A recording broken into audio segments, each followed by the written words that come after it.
Hello दोस्तों, स्वागत है आपका स्टडी नाउ 6 चैनल पे। आशा है आप सभी ठीक होंगे। तो आज के क्लास में हम लोग निबंध से संबंधित अगले 25 प्रश्नों को देखेंगे जो काफ़ी महत्वपूर्ण रहने वाले हैं परीक्षा की दृष्टि से। तो ध्यान दीजिएगा और अंत तक जुड़े रहिएगा। किसी प्रश्न में कोई डाउट हो तो कमेंट करके ज़रूर बता सकते हैं। देखते हैं पहला प्रश्न। इनमें से आचार्य रामचंद्र शुक्ल से संबंधित कौन सा कथन सही नहीं है? उन्होंने प्रारंभ में ब्रजभाषा और खड़ी बोली में फुटकर कविताएं लिखी। आचार्य शुक्ल के प्रारंभिक लेख और गंभीर चिंतनपरक निबंध चिंतामणि में संकलित है। उनके सैद्धांतिक समीक्षा पर लिखे निबंध रसमीमांसा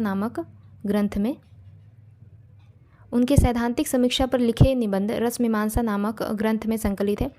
इसके अलावा उन्होंने अंग्रेजी में लिखी एक पुस्तक बुद्ध चरित नाम से खड़ी बोली हिंदी में पद्यानुवाद किया था।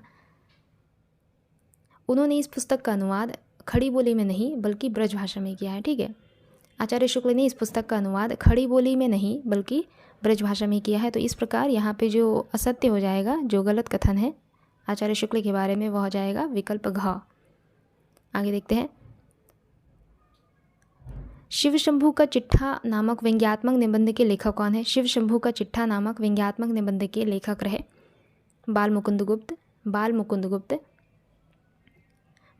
गुप्त ने यह निबंध 1904 से 1905 के लगभग भारत मित्र में प्रकाशित करवाया था। यह निबंध कब? 1904 से 5 के लगभग भारत मित्र नामक पत्रिका में प्रकाशित हुआ तथा इस निबंध में तत्कालीन गवर्नर जनरल लॉर्ड कर्जन को संबोधित करके बातें कही गई है। अर्थात यह निबंध गवर्नर जनरल लॉर्ड कर्जन को संबोधित करके लिखा गया है। आगे देखेंगे। आचार्य शुक्ल के अनुसार श्रद्धा के प्रकार हैं। आचार्य शुक्ल के अनुसार श्रद्धा के निम्न में से कौन से प्रकार है? तो प्रतिभाशील और साधन। आचार्य रामचंद्र शुक्ल के कुछ अन्य निबंधों की अगर हम बात करें तो भाव या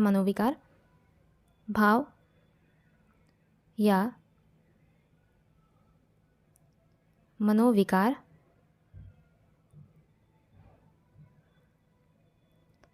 इसके अलावा उत्साह, श्रद्धा और भक्ति,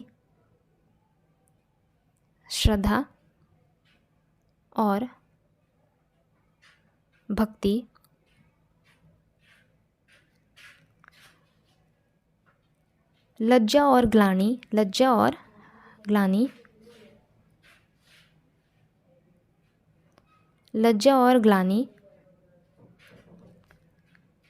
इसके अलावा अगर हम कुछ और निबंधों की अगर इनकी बात करें, इनके द्वारा रचित कुछ और निबंधों की अगर हम बात करें तो लोभ और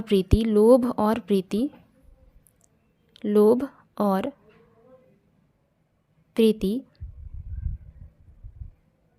घृणा, ईर्ष्या,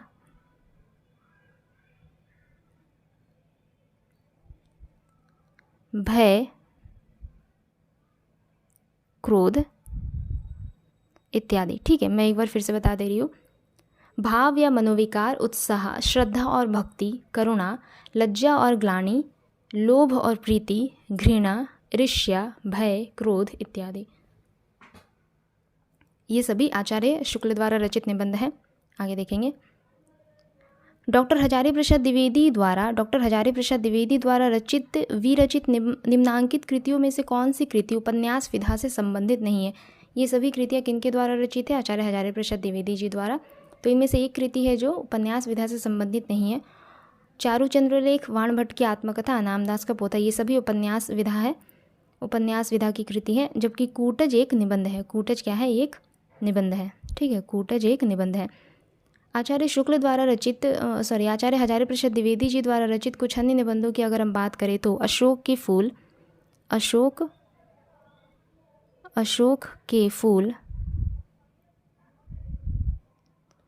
बसंत आ गया है,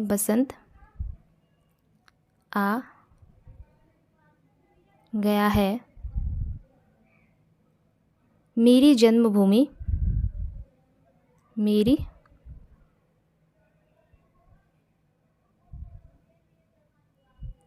जन्मभूमि, इसके अलावा एक कुत्ता, एक मैना, शिरीष के फूल भी है, शिरीष के फूल,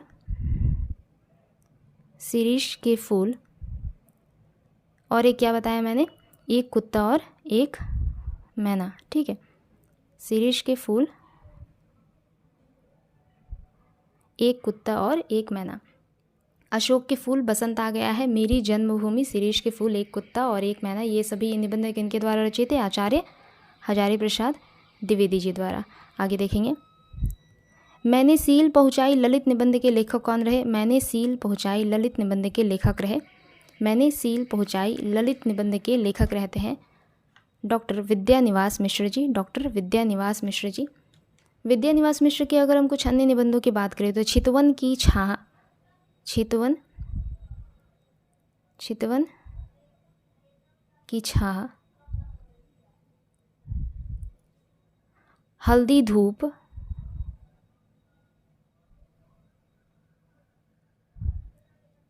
तुम चंदन हम पानी, तुम चंदन हम पानी, तुम चंदन हम पानी। इसके अलावा शिरीष के फूल, अभी बताया मैंने, शिरीष के फूल किनके द्वारा रचित निबंध है? तो आचार्य हजारी प्रसाद द्विवेदी जी द्वारा। एक और रचना है जिसका शीर्षक है शिरीष की याद आई, शिरीष की याद आई। ये डॉक्टर विद्यानिवास मिश्र द्वारा रचित निबंध है, शिरीष की याद आई। एक और प्रसिद्ध रचना है इनकी, प्रसिद्ध निबंध है, क्या नाम है? मेरे राम का मुकुट भीग रहा है, काफ़ी बार पूछा जा चुका है। मेरे राम का मुकुट भीग रहा है, चितवन की छाह, हल्दी धूप, तुम चंदन हम पानी, तुम चंदन हम पानी, शिरीष की याद आई। इसके अलावा मेरे राम का मुकुट भीग रहा है। ये सभी निबंध डॉक्टर विद्यानिवास मिश्र द्वारा रचित है। आगे देखेंगे, यात्रा के लिए निकलती रही है, यात्रा के लिए निकलती रही है बुद्धि पर हृदय को साथ लेकर, यात्रा के लिए निकलती रही है बुद्धि पर हृदय को साथ लेकर। यह कथन किस निबंधकार का है? तो यह कथन है पंडित रामचंद्र शुक्ल जी का, यह कथन है पंडित रामचंद्र शुक्ल जी का।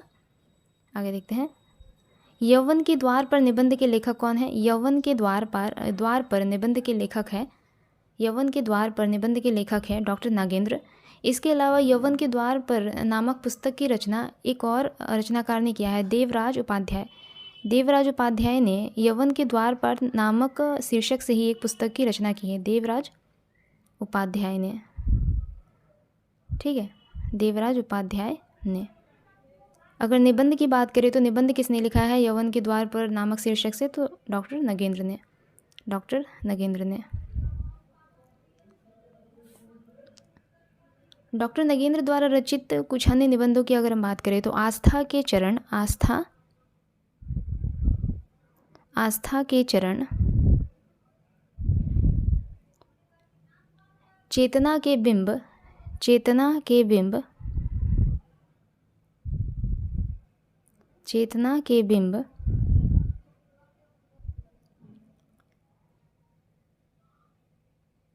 विचार और अनुभूति, विचार और अनुभूति, विचार और अनुभूति, विचार विश्लेषण, विचार विश्लेषण। ये सभी निबंध किनके द्वारा रचित है? तो डॉक्टर नगेंद्र के द्वारा। आस्था के चरण, चेतना के बिंब, विचार और अनुभूति, इसके अलावा विचार विश्लेषण। एक और निबंध की अगर हम बात करें तो छायावाद की परिभाषा, ठीक है, छायावाद की परिभाषा। ये सभी निबंध डॉक्टर नगेंद्र द्वारा रचित है। आगे देखेंगे, प्रगतिशील साहित्य की समस्याएं नामक निबंध के रचयिता कौन रहे? प्रगतिशील साहित्य की समस्याएं नामक निबंध के रचयिता रहते हैं रामविलास शर्मा जी, रामविलास शर्मा जी। रामविलास शर्मा की दो अन्य निबंधों की अगर हम बात करें तो प्रगति और परंपरा एवं विराम चिन्ह, प्रगति और परंपरा, प्रगति और परंपरा एवं विराम चिन्ह, ये महत्वपूर्ण निबंध हैं जिनके द्वारा रचित, तो रामविलास शर्मा द्वारा रचित। आगे देखते हैं, लॉर्ड कर्जन और उसकी नौकरशाही पर चुभते व्यंग नामक निबंध, लॉर्ड कर्जन और उसकी नौकरशाही पर चुभते व्यंग निबंध किसने लिखे हैं? तो बाल मुकुंद गुप्त ने, बाल मुकुंद गुप्त ने लॉर्ड कर्जन और उसकी नौकरशाही पर चुभते व्यंग लिखे हैं। अभी बताया, सबसे शुरुआत में ही बताया था कि 1904 से 1905 के लगभग इनका एक निबंध रहा। क्या नाम था? शिव शंभू का चिट्ठा। यह भारत मित्र नामक पत्रिका में प्रकाशित हुआ था। शिव शंभू का चिट्ठा नामक निबंध भारत मित्र नामक पत्रिका में प्रकाशित हुआ, जिसमें तत्कालीन गवर्नर जनरल लॉर्ड कर्जन को संबोधित करके लिखा गया है। ठीक है, यह निबंध को तत्कालीन गवर्नर जनरल लॉर्ड कर्जन को संबोधित करके लिखा गया था। आगे देखते हैं। अर्थार्जन की अपेक्षा श्रम को महत्व देने वाले निबंधकार कौन हैं? तो अध्यापक पूर्ण सिंह। अध्यापक पूर्ण सिंह ने अर्थार्जन की अपेक्षा श्रम को महत्व दिया है।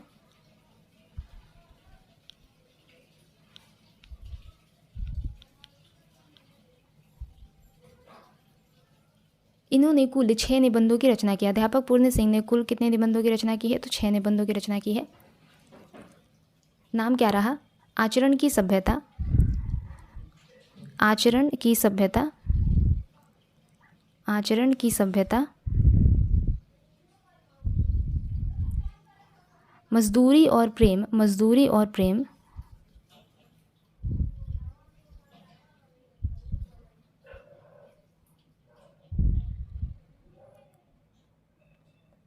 मजदूरी और प्रेम, आचरण की सभ्यता, मजदूरी और प्रेम। इसके अलावा सच्ची वीरता,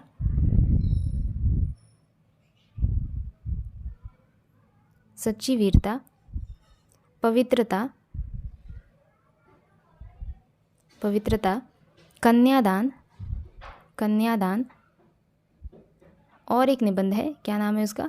अमेरिका का मस्त योगी वॉल्ट हिटमैन। अमेरिका का मस्त योगी, अमेरिका का मस्त योगी वॉल्ट हिटमैन। ठीक है, ये 6 निबंध है किनके द्वारा रचित? अध्यापक पूर्ण सिंह के द्वारा रचित। फिर से एक बार बता दे रही हूँ। आचरण की सभ्यता, मजदूरी और प्रेम, सच्ची वीरता, पवित्रता, कन्यादान, अमेरिका का मस्त वॉल्ट हिटमैन, अमेरिका का मस्त योगी वॉल्ट हिटमैन। आगे देखते हैं। चितवन की छाह, चितवन की छाह नामक निबंध के रचयिता कौन रहे? तो विद्यानिवास मिश्र, विद्यानिवास मिश्र। इनके कुछ अन्य निबंधों की बात करें, मैंने पहले भी बताया है, तो मैं इस बार सिर्फ बोल कर बता रही हूँ। जैसे हल्दी धूप, कदम की फूली डाल, तुम चंदन हम पानी, तुम चंदन हम पानी, मेरे राम का मुकुट भीग रहा है, शिरीष की याद आई इत्यादि। ये सभी निबंध विद्यानिवास मिश्र द्वारा रचित है। आगे देखते हैं। विचारात्मक निबंधों की शैली होती है। विचारात्मक निबंधों की शैली कैसी होती है? तो धारा शैली, धारा शैली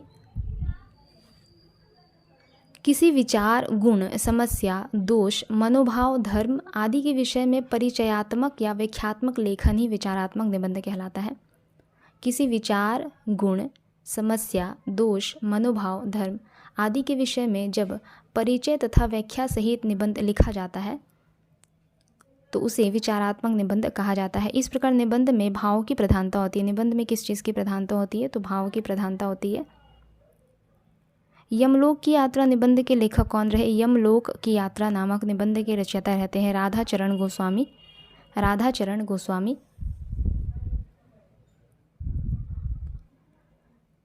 नई कविता में मुक्त छंद निबंध के लेखक कौन रहे? नई कविता में मुक्त छंद नामक निबंध के रचयिता कौन रहते हैं? तो राम स्वरूप चतुर्वेदी जी, राम स्वरूप चतुर्वेदी जी।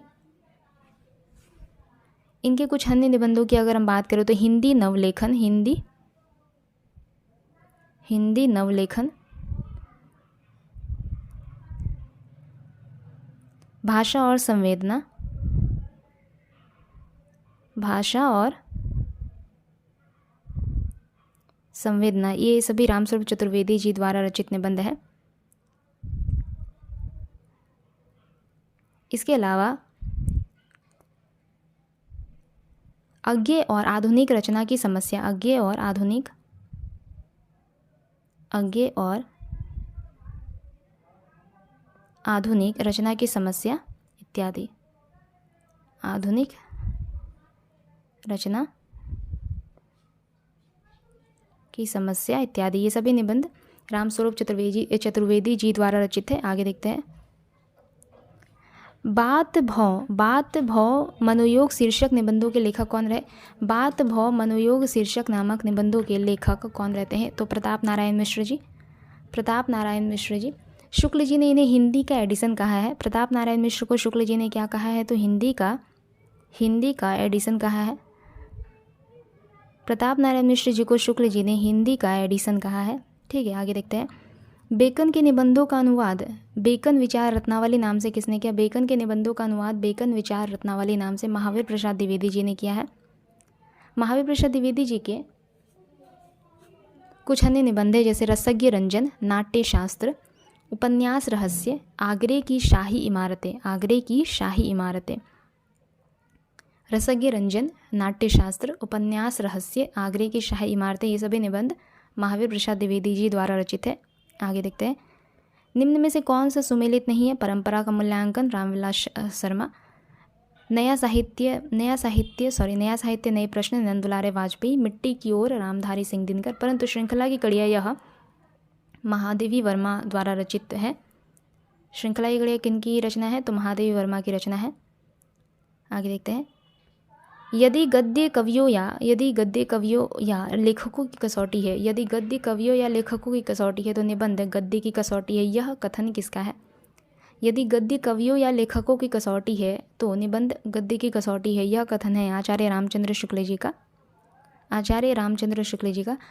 इनमें स्वातंत्र्योत्तर हिंदी व्यंग्यकार कौन नहीं है? स्वातंत्र्योत्तर हिंदी व्यंग्यकार निम्न में से कौन नहीं है? तो बाल मुकुंद गुप्त, ये द्विवेदी युगीन व्यंग्यात्मक निबंधकार है।